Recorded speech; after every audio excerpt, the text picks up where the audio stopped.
台南市会民政教育委员会18岁上午来到永华国民运动中心来进行会勘，针对已经使用3档的液体设备来进行检视。107年度开了3亿外的经费来建造提升市民更方便舒适的运动空间，希望当予运动场发挥到上好的功效。台南市为了要就是提供一个友善的运动环境给我们一些长者，所以我们永华国民运动中心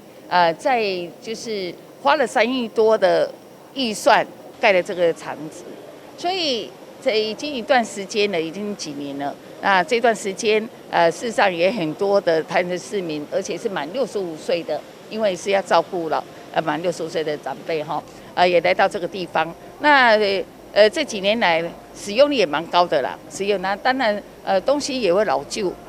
有一些地方也需要改善，所以我们也透过一些民众跟我们反映的情况之下，今天教育民政委员会来到这现场，也听到一些声音了。那当然这些声音，我们希望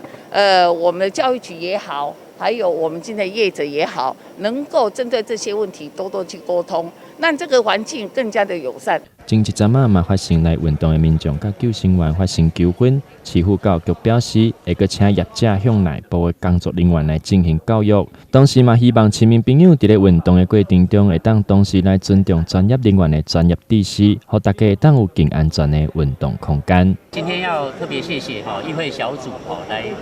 参观永华国民运动中心。台南市未来现在还有规划3座新的全民运动馆，我想借由今天我们议员下乡来了解每一个设施我们会虚心的检讨。那有关于硬体跟软体的部分我们会依照现况的做最大的改善，提供市民一个最好的运动休闲环境。那至于服务态度的部分，我想是有改善的空间。那我们也希望所有的服务团队本着以顾客为优先的一个考量点，我们要虚心的接受客人的投诉啦，我想这个，但是我想这是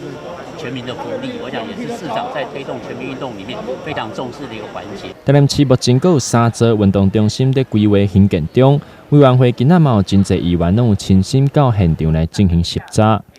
未来嘛会甲会勘的结果互市府知影，作为未来运动中心改善的参考。台南新闻刘品言采访报道。